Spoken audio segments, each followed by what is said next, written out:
नमस्ते, नमस्कार। हिंदी साहित्य प्रथम वर्ष के एक विधा है रेखा चित्र और महादेवी वर्मा जी कृत रचना है जिसका नाम है गिल्लू, वो हम पढ़ेंगे। और गिल्लू पाठ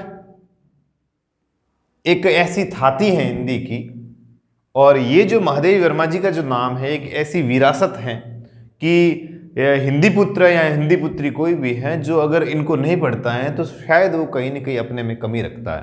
तो हम उसी विधा को पढ़ना शुरू करते हैं, गिल्लू को। और गिल्लू ये सामान्य हिंदी के अंतर्गत, माफी चाहता हूँ, सामान्य हिंदी के अंतर्गत एक पाठ है जिसका नाम है गिल्लू, जिसको हम पढ़ना शुरू कर देते हैं। ठीक है, इनका जो परिचय है, परिचय के संबंधित वीडियो अलग से आएगा। और दूसरी बात है, इनका परिचय आपके सिलेबस में इंक्लूड नहीं है। ऑब्जेक्टिव प्रश्न बनेंगे यहाँ से, तो बेवजह अपने लोड लेने से मतलब ही नहीं है। सोनजूही में आज एक पीली कली लगी है। सोनजूही क्या है? एक फूल की किस्म है। इसे देखकर अनायास ही उस छोटे जीव का स्मरण हो आया जो इस लता की सघन हरितिमा, हरितिमा का मतलब होता है हरियाली, हरितिमा, यानी मैंने सोनजूही के पौधे पे जैसे ही हाथ लगाया और इसकी हरियाली को जैसे देखा तो मुझे उस जीव की याद आई, और उस जीव का नाम क्या था? गिल्लू।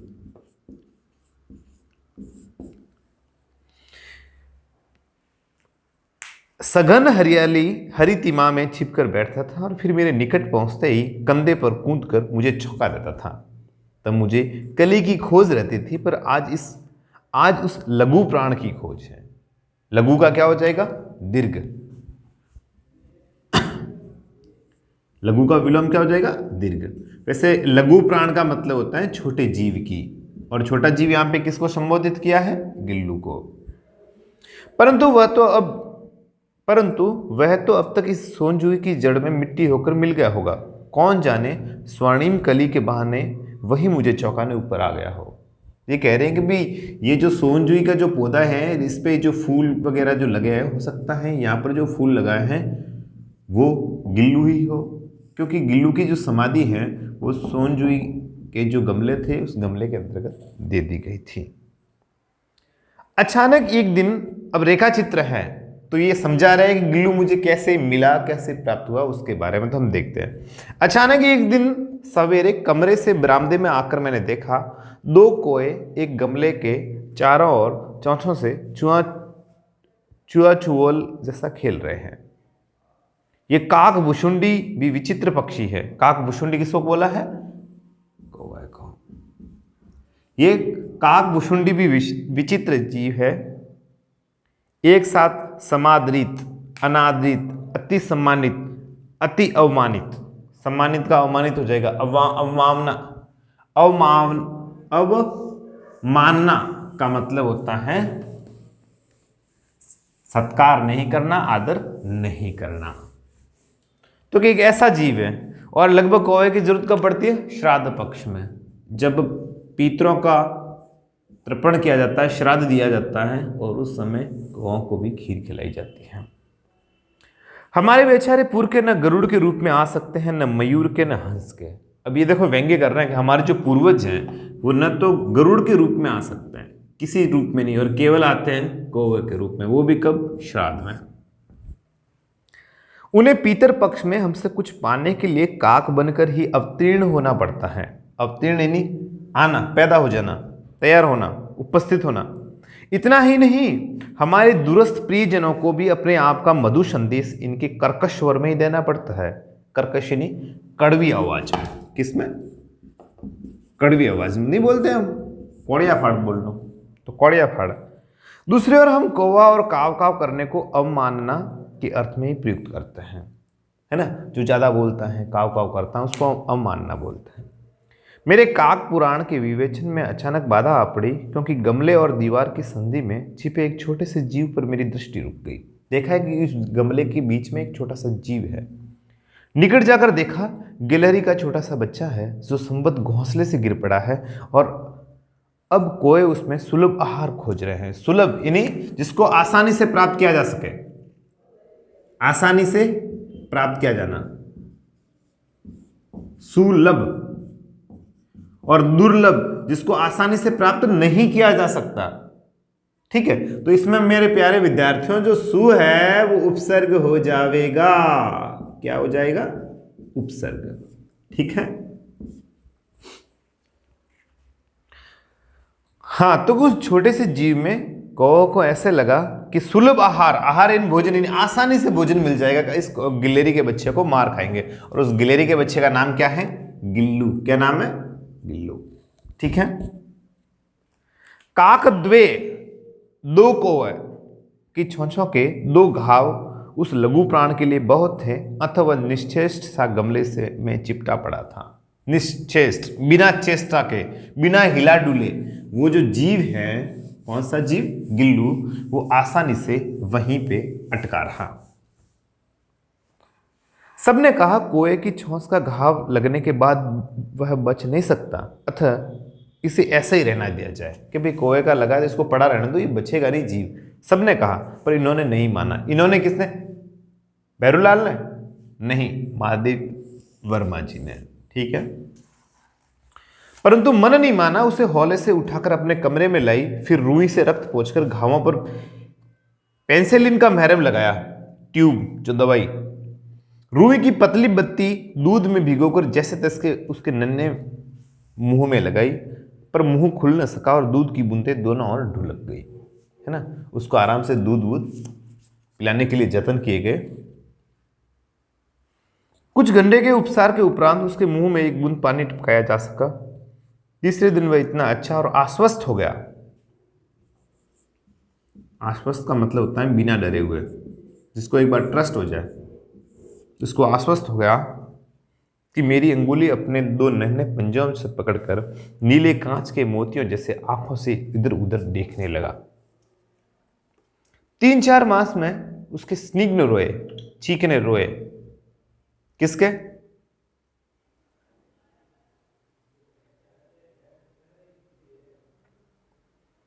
किसके रोए? गिल्लू के। उसके चीखने रोए, जब्बेदार पूंछ और चंचल चमकीली आंखें उसको सबको विस्मित करने लगती। विस्मित का मतलब अचंभे में डाल देती। चंचल का मतलब एक जगह न टिकने वाली, इधर उधर देखने वाली। हमने उसकी जातिवाचक संज्ञा को व्यक्तिवाचक का रूप दे दिया। पहले उसको गिलेरी, गिलेरी क्या है? एक जातिवाचक संज्ञा। और स्पेशली जब किसी का नाम आ जाता है, एक वचन हो जाता है, तो वहां पे व्यक्तिवाचक संज्ञा हो जाती है। तो गिल्लू है वो व्यक्तिवाचक संज्ञा हो जाएगा, और गिलेरी है वो जातिवाचक संज्ञा हो जाएगा। तो जातिवाचक संज्ञा को व्यक्तिवाचक का रूप दे दिया, और इस प्रकार हम उसे गिल्लू कहकर बुलाने लगे। तो ये प्रश्न बन सकता है आपके कि महादेवी वर्मा जी के पास में जो गिलेरी थी उसका नाम क्या था, या फिर गिलेरी पाठ की लेखिका कौन है? महादेवी वर्मा। या उस गिलेरी को किस नाम से पुकारते थे? तो गिल्लू। या फिर गिल्लू जीव था, सांप, नेवला, गिलेरी या मोर? इस तरह का प्रश्न बन सकता है।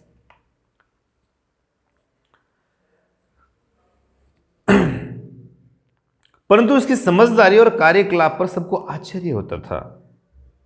कई 2 वर्ष गिल्लू का घर रहा। वह स्वयं हिलाकर अपने घर में झूलता और इस प्रकार से हमारे साथ रहता था। तो कितने वर्ष का टाइम पीरियड इनके साथ में रहा? 2 वर्ष। महादेवी वर्मा जी के घर में ये जो गिल्लू है वो 2 वर्ष तक रहा। जब मैं लिखने बैठती तब अपनी ओर मेरा ध्यान आकर्षित करने की उसे इतनी तीव्र इच्छा होती थी कि उसने एक अच्छा उपाय खोज निकाला, एक आइडिया निकाल दिया। किसने? गिल्लू ने। वह मेरे पैर तक आकर सर्र से पर्दे पर चढ़ जाता और फिर उसी तेज गति से उतरता। उसका ये दौड़ने का क्रम तब तक चलता जब तक मैं उसे पकड़ने के लिए नहीं उठती। मैं लिखने बैठती। कौन कह रही है? फूली बाई कि गिगी बुआ? महादेवी वर्मा कह रही है कि जब मैं लिखने बैठती तो नीचे झूले पे झूलने लग जाता, और मैं जब तक उसको नहीं पकड़ती तब तक वो ऐसा ही करता रहता। कभी मैं गिल्लू को पकड़कर एक लंबे लिफाफे में इस प्रकार रख देती कि उसके अगले 2 पंजों और सिर के अतिरिक्त सारा लघु गात, गात का मतलब होता है शरीर, वपु, काया, तन, तो यहां पे आया है लघु गात यानी छोटा शरीर। लिफाफे के भीतर उसके अगले 2 पंजों और सिर के अतिरिक्त सारा लघु गात लिफाफे के भीतर बंद रहता। इस अद्भुत स्थिति में कभी कभी घंटों मेज पर दीवार के सहारे खड़ा रहकर वो अपनी चमकीली आंखों से मेरा कार्यकलाप देखा करता। कौन? गिल्लू। किसका कार्यकलाप? महादेवी वर्मा जी का। भूख लगने पर चिक चिक करके मानो वो मुझे सूचना देता और काजू या बिस्किट मिल जाने पर उसी स्थिति में लिफाफे से बाहर वाले पंजों से पकड़कर उसे कुतरता रहता है ना। कोई कवा तो ले नहीं गनात ले जियो, टीली रो बिसी हो तो किकर खाई, पंजों से खाएगा काजू, तो वो पंजों से फिर खाने लगता। फिर गिल्लू के जीवन का प्रथम वसंत आया। नीम चमेली की गंध मेरे कमरे में हौले हौले आने लगी। बाहर की गिलहरियां खिड़की की जाली के पास आकर, गिलहरी का बहुवचन गिलहरियां और ई की मात्रा छोटी, बाहर की गिलहरियां खिड़की की जाली के पास आकर चिक चिक करके न जाने क्या कहने लगी। गिल्लू को जाली के पास बैठकर अपनेपन से बाहर झांकते देखकर मुझे लगा कि इसे मुक्त करना आवश्यक है। मुक्त, हम पंछी उन्मुक्त गगन के, मुक्त का मतलब होता है आजाद। तो महादेवी वर्मा जी को ये महसूस हुआ कि अब जो गिल्लू है इसको आजाद कर देना चाहिए, हमें इसे छोड़ देना चाहिए, क्योंकि ये कहीं न कहीं परेशान हो रहा है शायद,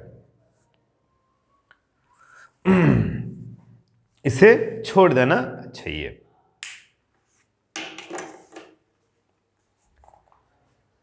मैंने कीले निकालकर जाली का एक कोना खोल दिया और इस मार्ग से गिल्लू से बाहर जाने पर सचमुच ही मुक्ति की सांस ली। अब वो शायद चला गया है। इतने छोटे जीव को घर में पले कुत्ते बिल्लियों से बचाना भी एक समस्या ही थी कि उस जीव को कैसे बचाएं। हो सकता है कुत्ता उसको मार खाए, हो सकता है उसको बिल्ली उसको मार खाए। तो महादेवी वर्मा जी कह रही है कि थोड़ा एक मुझे डर सा था कि कहीं कोई दिक्कत न हो जावे। आवश्यक कागज पत्रों के कारण मेरे बाहर जाने पर कमरा बंद ही रहता है। हाँ, कुछ जरूरी काम है तो मैं कमरा खोलती, वरना मेरा कमरा बंद ही रहता है। मेरे कॉलेज से लौटने पर जैसे ही कमरा खुला गया और मैंने भीतर पैर रखा, वैसे ही गिल्लू अपने जाली के द्वार से भीतर आकर मेरे पैर से सिर और सिर से पैर तक दौड़ लगाने लगा। तब से ही नित्य का कर्म हो गया। नित्य का मतलब था रोजाना का। वो जैसे मैं एंटर होती, वो आता और ऊपर चढ़ना शुरू और वापस नीचे उतरता, यानी फिक्स टाइम हो गया और जाली में बैठा रहता। मेरे कमरे से बाहर जाने पर गिल्लू भी खिड़की की खुली जाली की राह बाहर चला जाता। मैं जैसे बाहर गई और वो जाली से बाहर चला जाता। कौन? गिल्लू। गिल्लू कौन है? टोगुड उन्होंने नहीं, ये गिलहरी है, महादेव वर्मा की पालतू। और वो भी बाहर चला जाता। दिन भर गिलहरियों के झुंड का नेता बना, हर डाल पर उछलता कूदता रहता और ठीक 4 बजे वह खिड़की से भीतर आकर अपने झूले में झूलने लगता और 4 बजे के आसपास में वो आ जाता अंदर, क्योंकि इनका भी 4 बजे आने का टाइम था। मुझे चौंकाने की इच्छा उसमें न जाने कब और कैसे उत्पन्न हो गई थी। कभी फूलदान के फूलों में छिप जाता, कभी पर्दे की चुन्नट में और कभी सोनजुई की पत्तियों में, वो कहीं पे भी बैठ जाता। कौन? ये गिल्लू। मेरे पास बहुत से पशु पक्षी हैं और उनका मुझसे लगाव भी कम नहीं, परंतु उनमें से किसी को मेरे साथ मेरी थाली में खाने की हिम्मत हुई है ऐसा मुझे स्मरण नहीं आया। बाकी ने किसी ने थाली में खाना नहीं खाया। सोन हिरणी भी थी इनके पास में, बसंत नाम का कुत्ता था, है ना, एक निक्की, रोजी और रानी कुत्ती, एक घोड़ी का घोड़ी है ना, वो ताज रानी, और एक नेवला निक्की करके रानी नाम की कुत्ती। तो बहुत सारे जीव थे इनके पास में। एक मोर भी था, उसका नाम मैं भूल गया हूं शायद। बहुत सारे जीव थे। तो कि खाना मेरी थाली में केवल एक जीव ने खाया और वो है गिल्लू, साथ में बैठ के। गिल्लू उनमें अपवाद था, अपवाद यानी विपरीत। मैं जैसे ही खाने के कमरे में पहुंचती, वह खिड़की से निकलकर आंगन की दीवार, बरामदा पार करके मेज पर पहुंच जाता और मेरी थाली में बैठ जाना चाहता। कौन बैठ जाना चाहता? ये गिल्लू। बड़ी कठिनाई से मैंने उसे थाली के पास बैठना सिखाया, जहां बैठकर वह मेरी थाली में से एक एक चावल उठाकर बड़ी सफाई से खाता रहा। काजू उसका प्रिय खाद्य था सबसे ज्यादा। हाँ, ये प्रश्न बन सकता है, गिल्लू का प्रिय खाद्य क्या था? बाजरा, मेथी, काजू या सोयाबीन? तो उसका उत्तर हो जाएगा ये वाला, काजू। काजू न मिलने पर वह अन्य खाने की चीजें या तो लेना बंद कर देता था या झूले से नीचे फेंक देता था। उसी बीच मुझे मोटर दुर्घटना में आहत होकर कुछ दिन अस्पताल में रहना पड़ा। आहत यानी दुखी होकर, आहत यानी आहा तेरी दुखी। तो वहां से मुझे एक्सीडेंट हो गया मोटरसाइकिल का और वहां से मुझे हॉस्पिटल में रहना पड़ा। किसको? महादेवी वर्मा जी को। उन दिनों जब मेरे कमरे का दरवाजा खोला जाता, गिल्लू अपने झूले से उतरकर दौड़ता और फिर किसी दूसरे को देखकर उसी तेजी से अपने घोंसले में जा बैठता। सब उसे काजू दे जाते, परंतु अस्पताल से लौटकर जब मैंने उसके झूले की सफाई की तो उसमें काजू भरे मिले, जिनसे ज्ञात होता था कि वह उन दिनों अपना प्रिय खाद्य कितना कम खाता रहा है ना। कि बोलो मैं बीमार थी, आ ना सकी अपने कमरे में, महादेवी कह रही है तो कि ये जो गिल्लू है इसने समय पे भोजन भी नहीं किया। इसको जो काजू डाले जाते थे तो बहुत ही कम खाए। क्यों? कि एक लगाव था महादेवी जी के प्रति गिल्लू का। मेरी अस्वस्थता यानी मेरी बीमारी या फिर मेरे जब मैं बीमार से ग्रस्त हो गई थी उस समय की बात है, मेरी अस्वस्थता में वह तकिए पर सिराने बैठकर अपने नन्हे नन्हे पंखों से मेरे सिर और बालों को इतने हौले हौले सहलाता रहता कि उसका हटना एक परिचारिका के हटने के समान लगता। परिचारिका का मतलब सेवा करने वाली, नौकरानी बोल सकते हैं। परिचारिका यानी नौकरानी। तो बोलो ऐसा आभास होने लगता कि वो बिल्कुल एक नौकरानी की तरह है और उसको हटाना अच्छी बात नहीं है जब मैं बीमार होती। गर्मियों में जब मैं दोपहर में काम करती तो गिल्लू न बाहर जाता न अपने झूले में बैठता, है ना। नहीं तो वो बाहर जाता, नहीं अपने पास में बैठता। उसने मेरे निकट रहने के साथ गर्मी से बचने का एक स्वर्थ नया उपाय खोज निकाला। 20 है ना। वह मेरे पास रखी सुराही पर, सुराही का मतलब समझते हैं आप? सुराही का मतलब होता है जिसको अपन इस तरह से होता है एक पॉट, है ना। इसमें पानी हुआ करता है ना, पतली गर्दन का होता है, पानी ठंडा रहता है। और इसको राजस्थानी में इस तरह से एक होता है बगती, अपन नहीं कहता बगती, तो बगती टाइप में उसको सुराही बोलते हैं। इसमें पानी बहुत ज्यादा ठंडा रहता है, अच्छा रहता है। तो कि परिचारिका की तरह रहता था। परिचारक का मतलब होता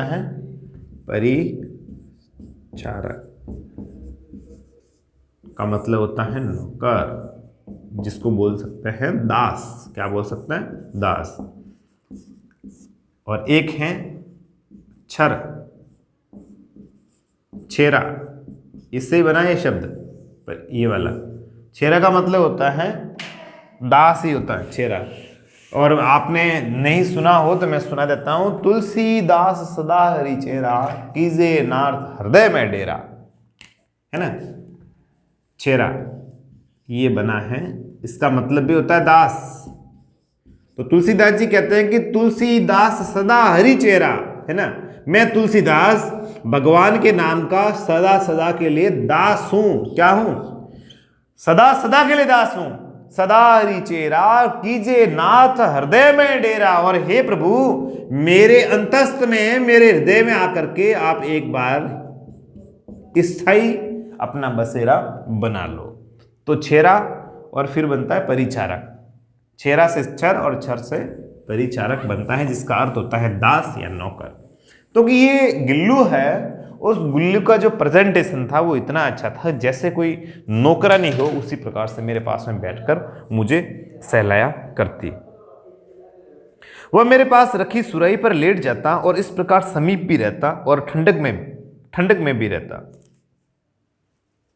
सुराही के पास में बैठता तो नजदीक भी था, और दूसरी बात है वो खुद भी ठंडक में रहता। और ये जीव ऐसे होते हैं, छोटे छोटे इतने प्यारे जीव होते हैं, और जहां कहीं भी हो इनको बचाए रखिए। तो दोस्तों इतने प्यारे जीव होते हैं कि इनको ठंडी जगह में बैठना पसंद है ना।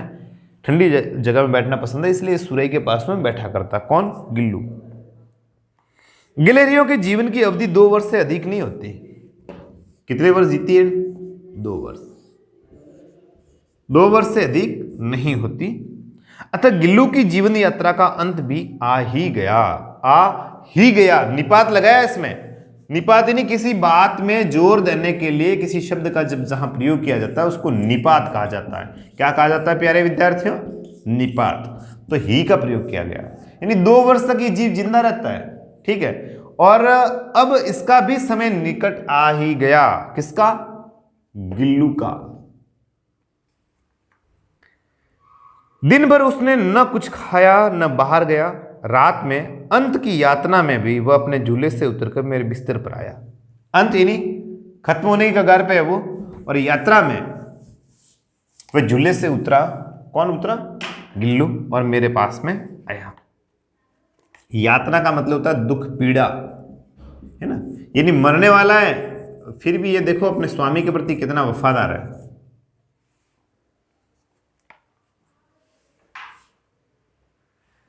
और ठंडे पंजों से मेरी वही अंगुली पकड़कर हाथ से चिपक गया जिसे उसने अपने बचपन की मरणासन स्थिति में पकड़ा था। मरणासन, मरण धन आसन, आसन, तो ये क्या बन जाएगा? मरणासन, मरणासन। अब मेरे प्यारे विद्यार्थियों देखिए, यहाँ पे अ है स्वर, यहाँ पे आ है, दोनों मिलकर के यहाँ पर आ बन गया बड़ा, तो ये दीर्घ संधि का उदाहरण हो जाएगा। कौन सी संधि का? दीर्घ संधि का। बदाराम जी माड़ी, किसका उदाहरण हो जाएगा? दीर्घ संधि का, ठीक है। ये दीर्घ संधि का उदाहरण हो जाएगा मरणासन। मरण यानी मौत, मृत्यु, जो मृत्यु के निकट हो उसको मरणासन बोलते हैं। क्या बोलते हैं? मरणासन।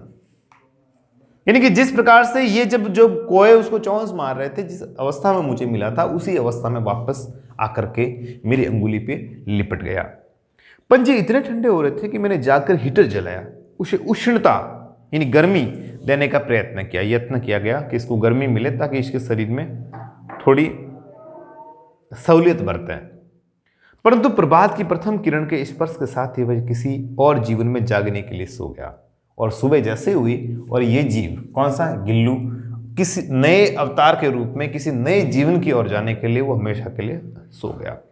उसका झूला उतार कर रख दिया गया और खिड़की की जाली बंद कर दी। परंतु गिलेरियों की नई पीढ़ी जाली के उस पार चिक चिक करती ही रहती थी और सोनजुई पर वसंत आता ही रहता। यानी सोनजुई पर क्यों? क्योंकि सोनजुई के ऊपर ही इसको समाधि दी गई थी, उसके शरीर को सोनजुई के अंदर समाधि दी गई थी। सोनजुई की लता के नीचे गिल्लू की समाधि दी गई है। तो ये प्रश्न बन सकता है, गिल्लू को समाधि कहाँ दी गई? तो सोनजुई की जो लता थी, उस लता के पास में इसको समाधि दी गई थी, इसलिए भी उसे वह लता उससे अधिक प्रिय थी। और ये कह रहे हैं कि इसलिए वो जो लता थी, वो लता इनको ज्यादा प्रिय थी। किनको? महादेवी वर्मा जी को।